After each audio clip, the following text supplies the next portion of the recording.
Bang, here we are today with Redemption Fitness. You feel me? So we're gonna do our 500, but during our 500, we're gonna listen to some Iceberg Slim audiobook. You know what I mean? Pimp, the story of my life. Listen in with me. You know what I mean? I'm ready, book. Now you continue in with me. Let me show you some real shit. You know? Bang. Here we go. We're gonna do our 500 and listen in.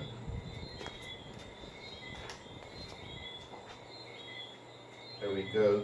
You know what's being my, The story of my life. man. Iceberg Slim. Read by Carrie Pike. Yeah. So we're gonna be quiet and just listen on this one. Just Forward. get our 500 in, man. Dawn was breaking as the big hog scooted through the streets. My 5 whores were chattering like drunk magpies. I smelled the stink that only a street whore has after a long, busy night. The inside of my nose was raw. It happens when you're a pig for snorting cocaine. My nose was on fire, and the stink of those whores and the gangster they were smoking seemed like invisible knives scraping to the root of my brain. I was in an evil, dangerous mood, despite that pile of scratch crammed into the glove compartment. God damn it, has one of you bitches shit on herself or something? I bellowed as I flipped the long window toward me. For a long moment, there was silence. Then Rachel, my bottom hole, cracked in a pleasing ass-kissing voice.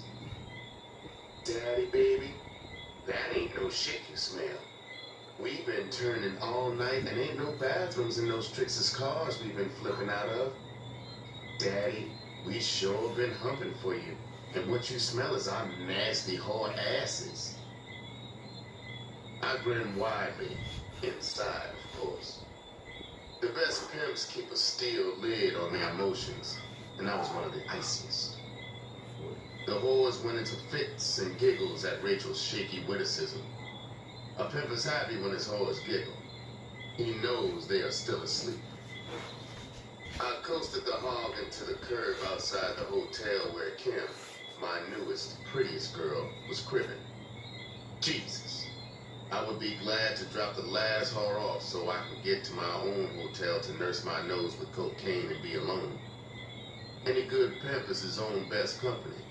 His inner life is so rich with cunning and scheming to outthink his whores. As Kim got out, I said, "Good night, baby.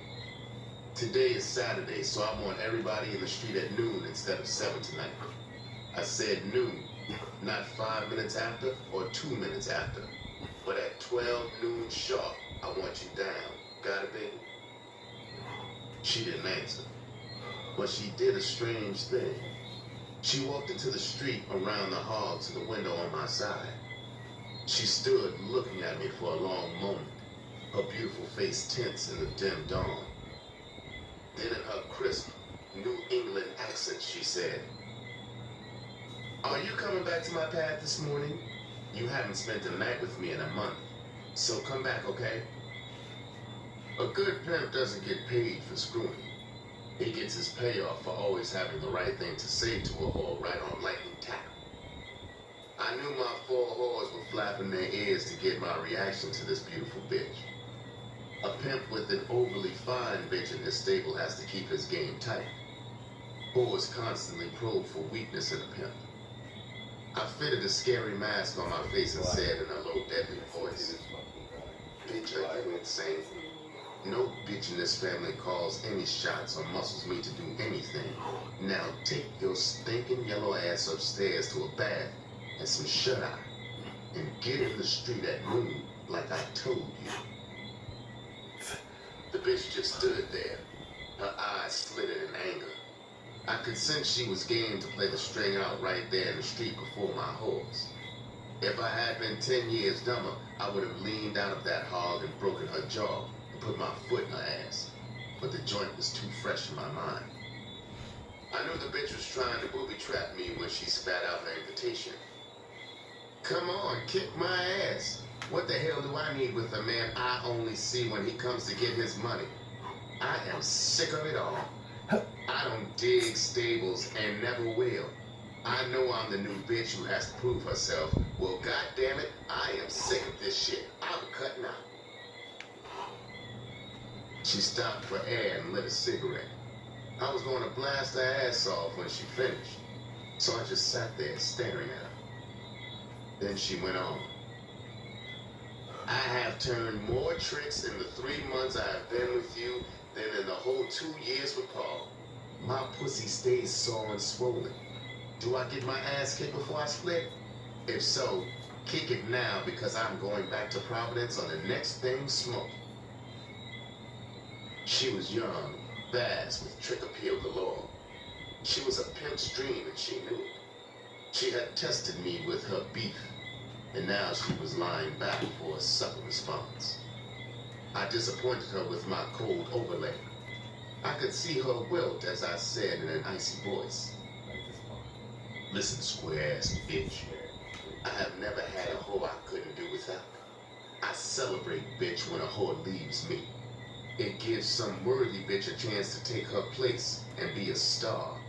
You scurvy bitch. If I shit in your face, you gotta love it and open your mouth wide.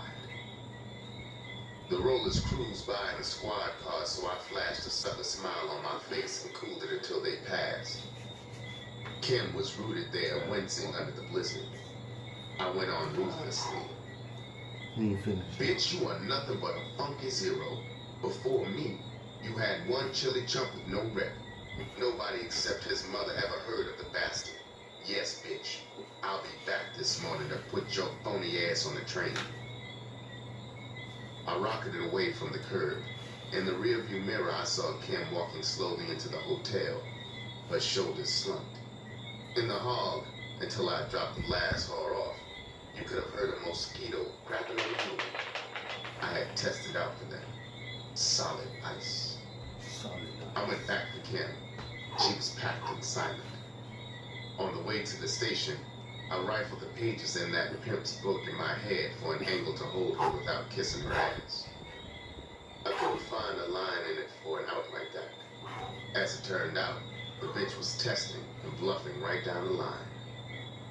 We had pulled into the station parking lot when the bitch fell to pieces. Her eyes were misty when she yelled, "Daddy, are you really going to let me split? Daddy, I love you." I started the Pratt action to cinch her when I said, "Bitch, I don't want a hoe with rabbit in her. I want a bitch who wants me for life. You have got to go after that bullshit early this morning. You are not that bitch." That's right. That Pratt butchered her, and she collapsed into my lap crying and begging to stay. I had a theory about splitting hoes. I think they seldom split without bankroll. So I cracked on her. "Give me that scratch you held out, and maybe I'll give you another chance." Sure enough, she reached into her bosom and drew out close to 5 bills and handed it to me. No pimp with a brain in his head cuts loose a young, beautiful whore with lots of miles left in her. I let her come back. When at long last I was driving toward my hotel, I remember what Baby Jones, the master pimp who turned me out, had said about whores like Kim. "Slim," he had said, "a pretty nigga bitch and a white whore just alike. They both will get in a stable to wreck it and leave the pimp on his ass with no hole. You gotta make him hump hard and fast to stick him for the long scratch quick.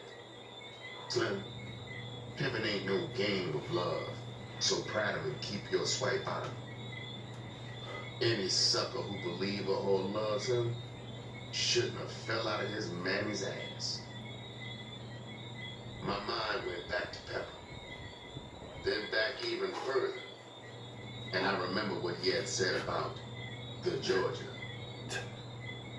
"Slim, a pimp is really a whore who has reversed the game on hoes. So Slim, be as sweet as the scratch, no sweeter, and always stick a whore for a bundle before you sex her. A whore ain't nothing but a trick to a pimp. Don't let him Georgia you. Always get your money in front, just like a whore." Georgia's On the elevator riding to my pad, I thought about the first bitch who had Georgia me, and how she had flim-flammed me out of my head. She would be old and gray now, but if I could find her, I would sure get the bitch's unpaid account off my conscience. Preface. In this book, I will take you, the reader, with me into the secret inner world of the pimp.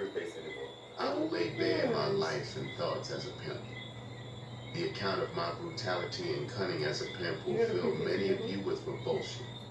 However, if one intelligent, valuable young man or woman can be saved from the destructive slime, then the displeasure I have given will have been outweighed by that individual's use of his potential in a socially constructive manner.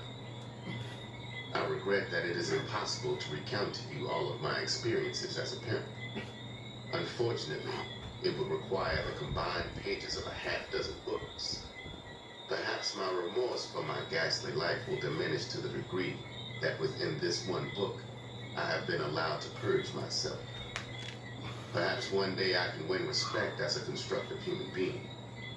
Most of all, I wish to become a decent example for my children and for that wonderful woman in the grave, my mother.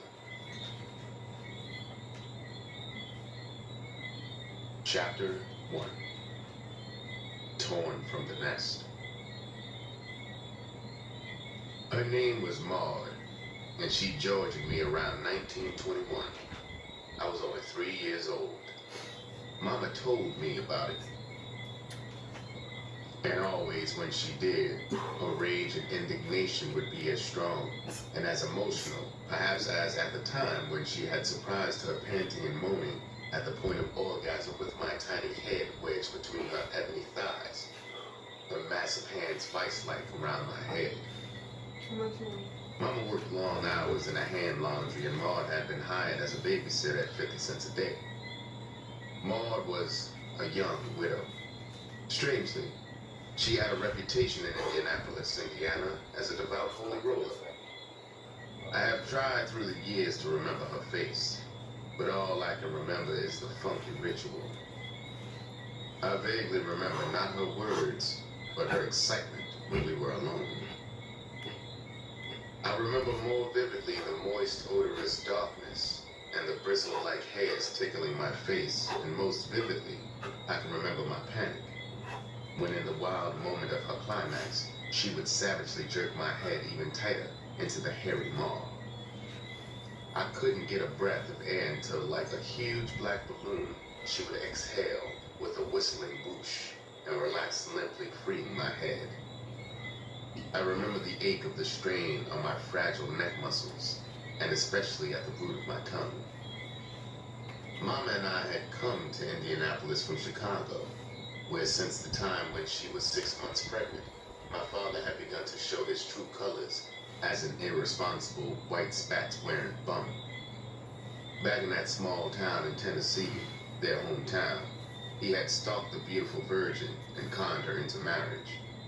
Her parents, with vast relief, gave their blessing and wished them the best in the promised land up north in Chicago. Mama had 10 brothers and sisters. Her marriage meant one less mouth to feed. My father's father was a skilled cook, and he passed his know-how to my father, who shortly after getting to Chicago scored for a chef's job at a huge middle-class hotel. Mama was put on as a waitress. Mama told me that even with both of them working 12 hours a day, 6 days a week, they couldn't save a nickel or buy furniture or anything. My idiot father had come to the big city and gone supper wild. He couldn't stay away from the high yellow whores with their big asses and bitch dog sexual antics. What they didn't con him out of, he lost in the cheap crack joints. At the hotel one night, he vanished from the kitchen. Mama finally found him thrusting mightily into a half-white waitress lying on a sack of potatoes in a storage room, with her legs locked around his back. Mama said she threw everything she could lift at them. They were unemployed when they walked away from the shambles. My father tearfully vowed to straighten himself out and be a man, but he didn't have the will, the strength to resist the cheap thrills of the city. After my birth, he got worse, and had the stupid gall to suggest to Mama that I be put on a Catholic church doorstep. Mama naturally refused, so he hurled me against the wall in disgust. I survived it, and he left us, his white spats flashing and his derby hat at a rakish angle. It was the beginning of a bitter winter. Mama packed pressing irons and waving combs into a small bag and wrapped me warmly in blankets and set out into the bleak, friendless city to ring doorbells, the bag in one arm and I in the other. Her pitch was something like this. Madam, I can make your hair curly and beautiful. Please give me a chance. For 50 cents, that's all. I will make your hair shine like new money.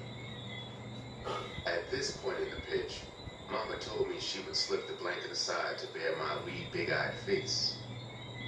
The sight of me in her arm on a sub-zero day was like a charm. She managed to make a living for us. That spring, with new friends of Mama's, we left Chicago for Indianapolis. We stayed there until 1924, when a fire gutted the hand laundry where Mama worked. There were no jobs in Indianapolis for Mama, and for 6 months, we barely made it on the meager savings. We were penniless and with hardly any food when a tall black angel visiting relatives in Indianapolis came into our lives. He fell instantly in love with my lissom, beautiful mother. His name was Henry Upshaw, and I guess I fell as hard for him as he fell for Mama. He took us back to Rockford, Illinois with him, where he owned a cleaning and pressing shop, the only Negro business in downtown Rockford. In those tough Depression times, a Negro in his position was the envy of most Negro men. Henry was religious, ambitious, good and kind. I often wonder what would have happened to my life if I had not been torn from him. He treated Mama like she was a princess. Anything she wanted, he got for her. She was a fashion plate, all right. Every Sunday when we all three went to church in the gleaming black Dodge, we were an outstanding sight as we walked down the aisle in our fresh, neat clothing. Only the few Negro lawyers and physicians lived as well, looked as well. Mama was president of several civic clubs. For the first time, we were living the good life. Mama had a dream. She told it to Henry. Like the genie of the lamp, he made it a reality. It was a 4-stall, opulent beauty shop. Its chrome gleamed in the black gold motif. It was located in the heart of the Negro business section, and it flourished from the moment its doors opened. Her clientele was for the most part whores, pimps, and hustlers from the sprawling red light district in Rockford. They were the only ones who always had the money to spend on their appearance. The first time I saw Steve, he was sitting getting his nails manicured in the shop. Mama was smiling into his handsome olive-tinted face as she bucked his nails. I didn't know when I first saw him that he was the pinstripe snake who would poison the core of our lives. I certainly had no inkling that last day at the shop, as live billows of steam hissed from the old pressing machine each time Henry slammed its lid down on a garment.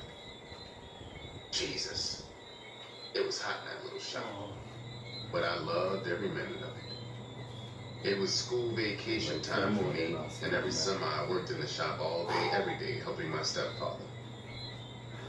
That day, as I saw my reflection on the banker's expensive black shoes, I was perhaps the happiest black boy in Rockford. As I applied the soul dressing, I hummed my favorite tune, Springtime in the Rockies. The banker stepped down from the shine stand, stood for a moment as I flicked lint from his soft, rich suit. Then, with a warm smile, he pressed an extravagant 50-cent piece into my hand and stepped out into the broiling street. Now I whistled my favorite tune, shines were only a dime, what a tip. I didn't know at the time that the banker would never press another coin into my hand, that for the next 35 years this last day would be remembered vividly as the final day of real happiness for me. I would press $5 bills into the palms of shine boys. My shoes would be handmade, would cost 3 times as much as the banker's shoes, but my shoes, though perfectly fitted, would be worn in tension and fear. There was really nothing out of the ordinary that day. Nothing during that day that I had heard or saw that prepared me for the swift, confusing events that over the weekend would slam my life away from all that was good to all that was bad. Now looking back, remembering that last day in the shop as clearly as if it were yesterday, my stepfather, Henry, was unusually quiet. My young mind couldn't grasp his worry, his heartbreak. Even I, a 10-year-old, however, knew that this huge, ugly black man who had rescued Mama and me from actual starvation back in Indianapolis loved us with all of his great sensitive heart. 20 minutes, 20 minutes. I loved Henry with all my heart. He was the only father I had ever really known. He could have saved himself an early death from a broken heart if instead of falling so madly in love with Mama, he had run as fast as he could away from her. For him, she was brown-skinned murder in a size 12 dress. That night at 8 o'clock, Dad and I flicked the shop's lights out, as always at closing. In an emotion-muffled voice, he spoke my name. Bobby. I turned toward him and looked up into his face, tense and strained in the pale light from the street lamp. I was confused and shaken when he put his massive hands on my shoulders and drew me to him very lightly, just holding me in this strange, desperate way. My head was pressed against his belt buckle. I could barely hear his low, rapid flow of pitiful words. He said, "Bobby, you know I love you and your mama, don't you?" His stomach muscles were cording, jerking against my cheek. I knew he was going to burst into tears. I said as I squeezed my arms around his waist, yes, Daddy. We love you too, Daddy. We always will, Daddy." He was trembling as he said, "You and your mama would never leave me. You know, Bobby, I ain't got nobody in the world but you two. I just couldn't go on if you left me alone." I clung tightly to him and said, "Don't worry, Daddy. We'll never leave you. I promise. Honest, Daddy." What a sight we must have been. The 6'6" black giant and the frail little boy holding on to each other for dear life, crying there in the darkness. I tell you, when we finally made it to the big black Dodge and we were riding home, my thoughts were turning madly. Yes, poor Henry's fears had foundation. Mama had never loved my stepfather. This kind, wonderful man had only been a tool of convenience. She had fallen in love with the snake, all right. His plan was to cop Mama and make it to the Wendy. The dirty bastard knew I would be excess baggage. But the way Mama was gulping his con, he figured he could get rid of me later. Only after I had become a pimp years later would I know Steve's complete plot and how stupid he really was. Here this fool had a smart, square broad with a progressive square John husband infatuated with him. Her business was getting better all the time. Her sucker husband was blindly in love, and the money from his business was wide open to her. If Steve had been clever, he could have stayed right there on top of things and bled a big bankroll from the business in a couple of years. Then he could have pulled Mama out of there, and with a big bankroll, he could have done anything with her, even turned her out. I tell you, she was that hot for him. She had to be insane over the asshole to walk away from all that potential with only $2,500 in cash. Steve blew it in a Georgia skin game within a week after he got to Chicago. I have wished to Christ, in 4 penitentiaries, that the lunatic lovers had left me in Rockford with Henry when they split. One scene in my life I can never forget, and that was that morning when Mama had finished packing our clothes and Henry lost his inner fight for his pride and dignity. He fell down on his knees and bawled like a scalded child, pleading with Mama not to leave him, begging her to stay. He had welded his arms around her legs, his voice hoarse in anguish, as he whimpered his love for us. His agonized eyes walled up at her as he wailed, "Please don't leave me. You are sure to kill me if you do. I ain't done nothing. If I have, forgive me." I will never forget her face, as cold as an executioner's, which she was, as she kicked and struggled loose from him.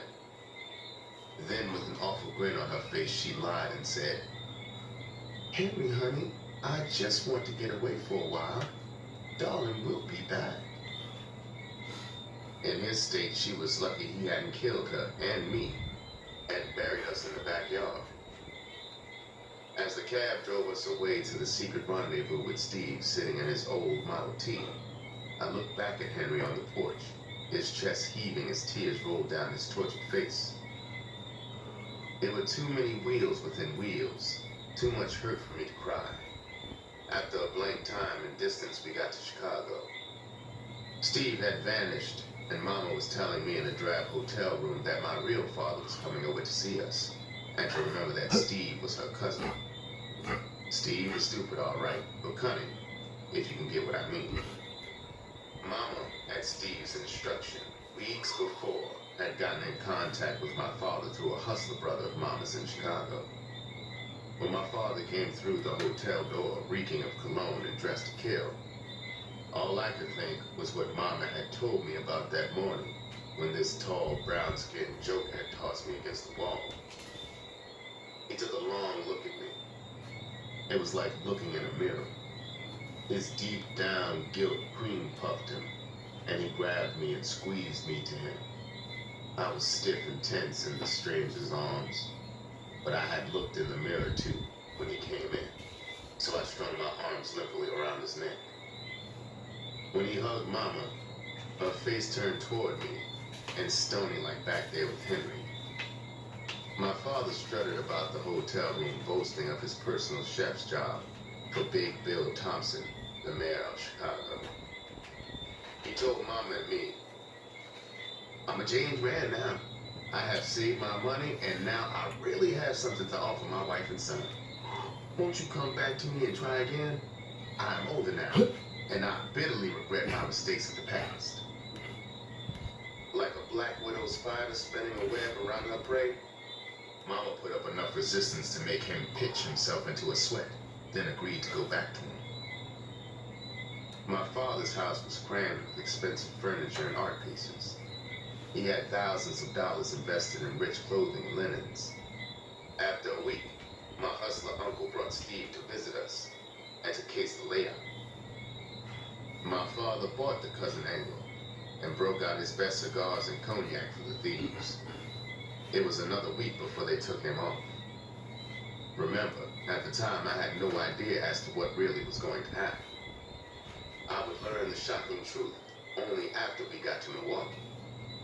On that early evening when it happened, Mama was jittery as we prepared to visit some close white friends of my father. I had a wonderful time getting acquainted with the host's children, who were around my age. Too soon it was time to go home. In my lifetime, I have seen many degrees of shock and surprise on the human face. I have never seen on any face the traumatic disbelief and shock on my father's face when he unlocked the door and stepped into his completely empty house. His lips flapped mutely. He couldn't speak. Everything was gone. All the furniture and drapery, everything from the percolator to the pictures on the wall, even my mama's belongings. Mama stood there in the empty house clinging to him, comforting him, sobbing with real tears flowing down her cheeks. I guess she was crying in joy, because the cross had come off so beautifully. Mama missed her calling. She should have been a film actress. With only a bit part, an Oscar season would have been a lead pipe cinch for her. Mama told my father we would go to Indianapolis to friends until he could put another nest together. When we got to Milwaukee by train 90 miles away, Steve had rented a house. Every square inch of that house was filled with my father's things. Those lovely things did us little good and brought no happiness. Steve, with his mania for craps, within weeks had sold everything, piece by piece, and lost it across the craps table. Mama worked long hours as a cook, and Steve and I were alone quite often. At these times he would say, "You little motherfucker, you. I'm going to beat your motherfucking ass. I am telling you, if you don't run away, I am going to kill you. Mama's boyfriend. He was just so cruel to me. My mother had brought me a little baby cat. I loved that kid, and this man hated animals. One day, the cat, being a baby cat, did his business on the kitchen floor. Steve said, "Where is that little motherfucker?" The little kitten had hidden under the sofa. He grabbed that kitten and took it downstairs where there was a concrete wall. He grabbed it by the heels. I was standing. We lived on the second floor, looking down at him. He took the kitten and beat its brains out against that wall. I remember there was a park behind our house, concrete covered. There were some concrete steps. I sat there and I cried until I puked. All the while I kept saying like a litany, "I hate Mama, I hate Mama, I hate Mama." And "I hate Steve, I hate Steve, I hate him, I hate him." For many tortured years, she would suffer her guilt. She had made that terrible decision on that long ago weekend. I know my lousy old man deserved what happened to his goods. I know Mama got her revenge, and it was sweet, I am sure. But it was bitter for a kid like me to know that Mama was part of it. Perhaps if Mama had kept that burglary cross secret from me, in some tiny way, I might have been stronger to fight off that pimping disease. I don't know. But somehow after that cross, Mama just didn't seem like the same honest, sweet Mama that I had prayed in church with back in Rockford. I went to her grave the other day, and I told her for the 100th time since her death, "Mama, it wasn't really your fault. Daddy, 2 minutes. You were a dumb country girl. You didn't understand.